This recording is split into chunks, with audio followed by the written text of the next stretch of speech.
Assalamualaikum warahmatullahi wabarakatuh. Perkenalkan, nama saya Nur Alia dengan nomor NIM 2101862 dari Prodi D3 Keperawatan Fakultas Pendidikan Olahraga dan Kesehatan Universitas Pendidikan Indonesia. Pada kali ini saya akan menjelaskan materi biomekanika dan akan mempraktekkan langsung aplikasi biomekanika dalam keperawatan.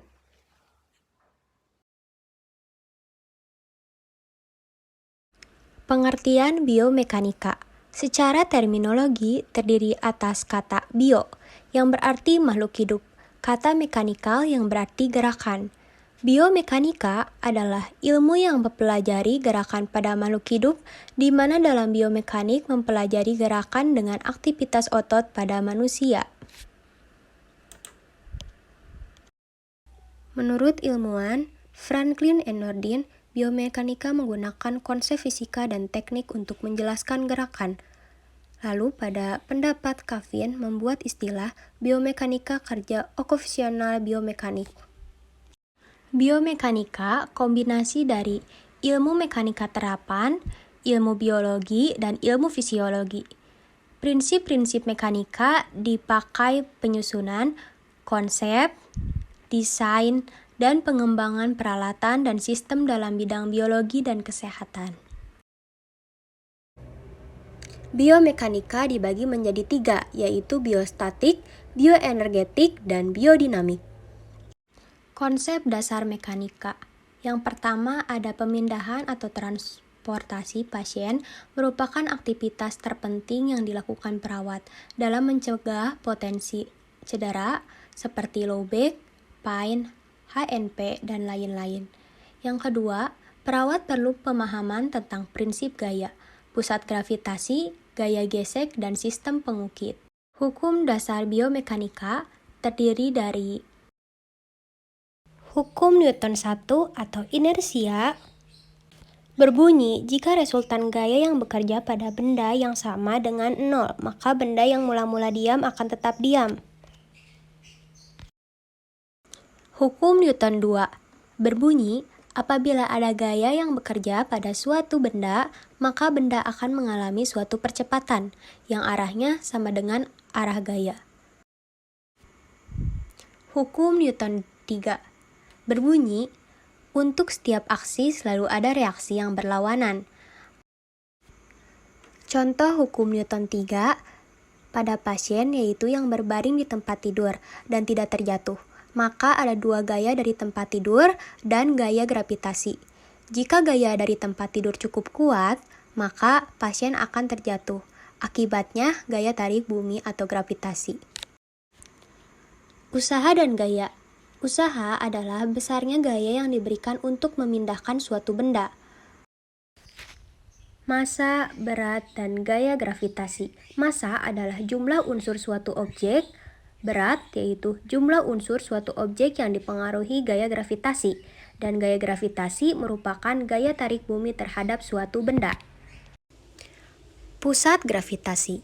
Konsekuensi tubuh harus baik dalam melakukan aktivitas. Tujuan untuk mengangkat beban. Cegah adanya cedera tulang belakang.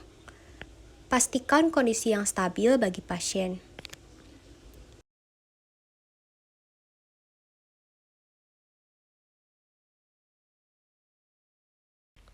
Gaya gesek adalah gaya yang melawan pergeseran dua permukaan.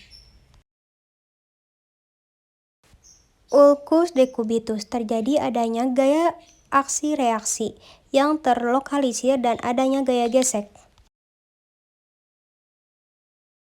Ulcus decubitus, prinsip pencegahannya, jaga pasien untuk tetap bergerak, gunakan tempat tidur khusus, dan jangan memindahkan pasien dengan menggeser tanpa dilapisi alas. Biomekanika pada manusia. Gaya yang bekerja pada manusia dalam keadaan statis dan dinamis. Dalam keadaan statis, keadaan setimbang, jumlah gaya dalam segala arah. Sistem muskuloskeletal bekerja sebagai pengumpil. Dalam tubuh manusia terdapat 3 jenis gaya, yaitu gaya gravitasi, gaya reaksi, dan gaya otot. Ada 3 kelas sistem pengumpil. Kelas pertama, titik tumpuan terletak di antara gaya berat dan otot. Kelas kedua, gaya berat di antara titik tumpu dan gaya otot. Dan kelas ketiga, gaya otot terletak di antara titik tumpuan dan gaya berat. Setelah pemaparan materi yang telah saya sampaikan, di sini saya akan mempraktekkan langsung konsep biomekanika pada pasien dengan memindahkan pasien dari tempat tidur ke kursi roda. Dapat ditarik kesimpulan, biomekanika adalah ilmu mekanika tubuh yang berkaitan dengan aktivitas otot. Hal ini sangat penting dipahami oleh para perawat agar perawat dapat memahami cara memindahkan pasien dengan baik, sehingga mengurangi resiko-resiko yang dapat mengakibatkan penyakit ataupun gangguan pada otot-otot tulang. Sebelum memindahkan pasien dari tempat tidur ke kursi roda, kita perlu mempertimbangkan kondisi pasien. Jika pasien bisa menggunakan salah satu kakinya, maka akan membantu kita dalam memindahkan pasien. Namun, ketika pasien tidak dapat menggunakan kedua kakinya, maka kita akan lebih banyak mengangkat badan ataupun tubuh pasien dan pastikan lantai tidak licin. Sebelum saya melakukan tindakan, terlebih dahulu saya menggunakan alat pelindung diri. Selamat sore, Bu. Perkenalkan, nama saya Nur Alia. Di sini saya perawat yang berjaga pada sore ini. Di sini saya akan membantu Ibu untuk berpindah dari tempat tidur ke kursi roda. Apakah Ibu bersedia? Iya. Oh, baik. Selanjutnya saya akan membuka selimut terlebih dahulu dan membantu Ibu untuk duduk. Pelan-pelan ya, Bu. Pastikan kaki Ibu sedikit menempel pada lantai. Selanjutnya, apakah Ibu merasa pusing? Tidak. Oh, baik. Lalu, di sini Ibu boleh bantu saya untuk mengangkat tubuh Ibu. Langkah pertama, saya akan memegang pinggang Ibu. Lalu, pada aba-aba ketiga, Ibu boleh memegang pundak saya ya, Bu. Kita hitung ya, Bu. 1, 2, 3. Ibu boleh mendorong tubuh Ibu.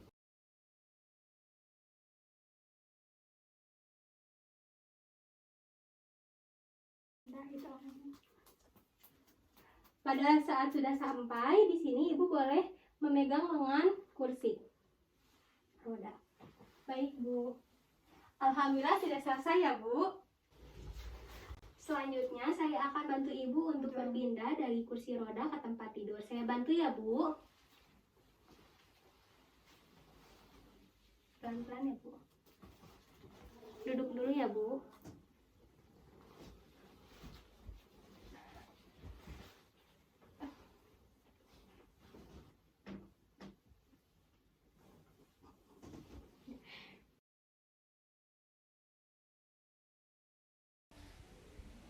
Baik, sudah beres ya, Bu. Terima kasih.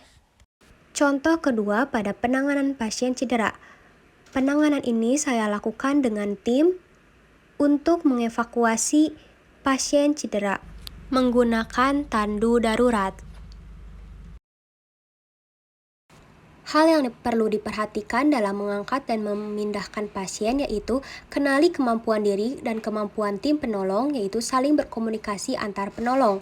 Saat mengangkat, mempertahankan posisi punggung tetap lurus dan memperhatikan kondisi tempat atau pijakan saat mengangkat pasien.